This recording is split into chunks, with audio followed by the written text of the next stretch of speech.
1967 and 1968 tied to Jerusalem recaptured by Israel. The 6-day war. Isn't that amazing, Gary? Well, that's more than amazing. Now, what we have here, and don't be confused, this is really simpler than it sounds. The Lord seems to be marking dates with signs. And now Mark talked about signs a minute ago. And in a moment, I'm going to turn him loose and let him talk about watching for the coming of the Lord, because he's got a lot to say about that. But Mark, let's just review. The Lord seems to be like pointing a finger at significant dates, and you think you found a pattern. Tell us about the pattern. Well, as far as the pattern, what's significant to me is that even before 1967, the next time that you had 4 blood red moons again was right after Israel became a nation in 48. Wow. It happened again in 1949 and 1950. And we're talking about on Passover on Passover and Sukkot. And Sukkot. Wow. And then you didn't have any astronomical tetrads in the 1800s, the 1700s, the 1600s. In the 1500s, there were 6, but none of those fell on Passover and Sukkot. The next time it fell again on Passover and Sukkot, if you remember in 1492, when Columbus sailed the ocean blue, on the 9th of Av, a very significant date in Jewish history, when all the Jews were kicked out of Spain, it was 1493 and 1494 when you had these blood red moons. On Passover. On Passover and Sukkot. So each time they happened, it was tied to the Jewish people.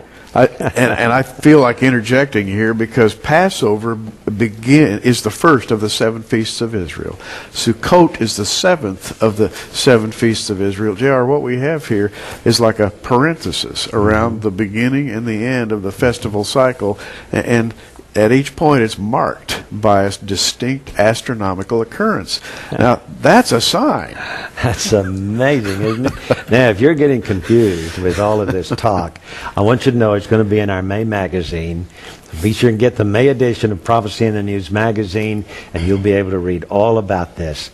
Not only that, but in the May magazine, I have an article on the conjunctions of Jupiter and Saturn throughout the past 6,000 years of human history. 303 conjunctions, 36 of them were triple conjunctions. And I'll tell you all about how they fit the biblical, historical events. And so these 2 articles on the heavenly signs are going to be something you'll want to keep. You'll want to read over and over and study. So call the phone number at the bottom of your screen and order our magazine today. Will you do that? Just ask for the May 2008 edition of Prophecy in the News magazine. Now, I would like for you to subscribe for a whole year. It would be worth your while to get it, because month after month we come up with these new discoveries in prophetic studies. And so I want you to get the magazine. For $34.95, we'll send you the magazine and 4 free books. That would be Guardians of the Grail and The Men Who Plan to Rule the World, Hidden Prophecies in the Song of Moses, The Mystery of the Menorah and the Hebrew Alphabet, and finally, They Pierced the Veil and Saw the Future, our study of the 12 minor prophets. Now, these 4 books cost in bookstores about $12 each, a $48 value. For $34.95, we'll send you this for the next year, and we'll even send you those books, and we'll take care of the postage. So $34.95, not a penny more. That's all we need. Just call the phone number at the bottom of your screen and order Prophecy in the News magazine today.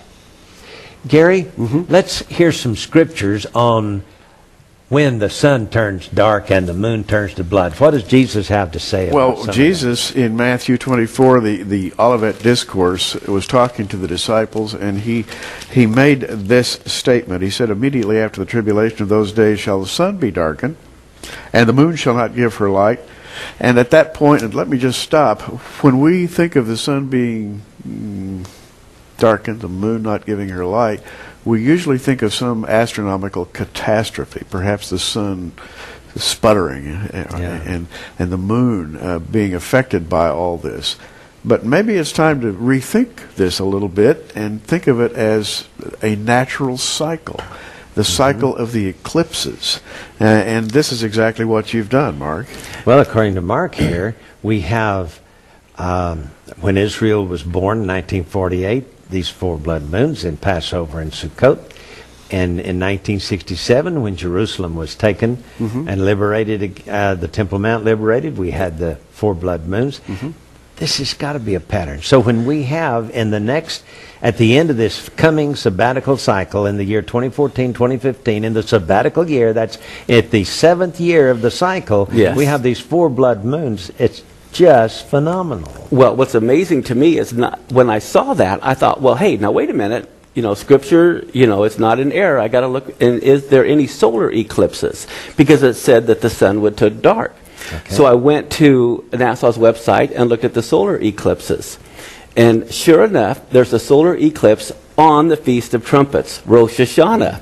Wow. And then I went back, and there's a total solar eclipse on Adar 29 and Nisan 1.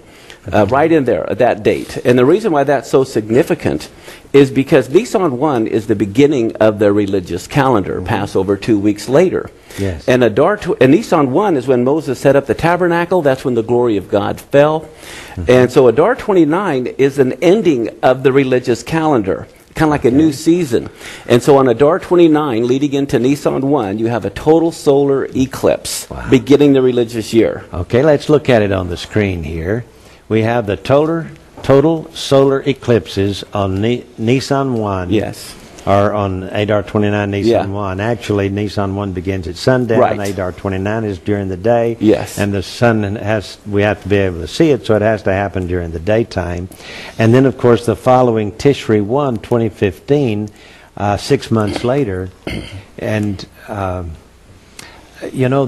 that Tishri 1 there is Rosh Hashanah, the Jewish New Year. Yes. And there is a solar eclipse. Now, that solar eclipse is not a total solar eclipse. It's a partial eclipse. Nevertheless, it's still of astronomical significance. But I want you to notice here, I've had this animation running, and we see what it looks like in a total solar eclipse. You see the corona around the moon there that's sitting directly over the sun. Now this we're going to see in 2015 on the first day of the first month, and again on the first day of the 7th month, which is the Jewish New Year. And that concludes, it is Tishri 1 that concludes the sabbatical year. Yes. Wow. Yes. And so and it's time for the Messiah to show up, right? Yes. Well, to think you have the religious year beginning with the total solar eclipse, 2 weeks later, a total lunar eclipse on Passover, and then a civil year beginning with the solar eclipse, followed 2 weeks later by another total blood red moon on the Feast of Sukkot, all in 2015. Well, now, if you think that this is a coincidence, I want you to know that it's timed. You can go into a computer astronomy program and go back in history and forward in history, and there are no more of these for the rest of the century. That's right. It doesn't happen again. It does not happen again on the biblical holidays. Now, there are 3 more solar eclipses that you need to know about. And one of them happens this year. Tell us about them. Well, yeah, what's fascinating is, as Gary read, if these events happen, it says in Matthew and in Luke, at the end of the tribulation, and if that's 2015, you back off 7 years, that puts 2008 as a very critical year. Yes. And beginning this year, there's a total solar eclipse, only one. Next year, there's only one. And the next year, there's only one. But they all fall like a bullseye right on the 1st of Av, or the 29th of Tammuz. And for the Christians, many aren't aware of the significance of that date because we haven't been watching the biblical calendar.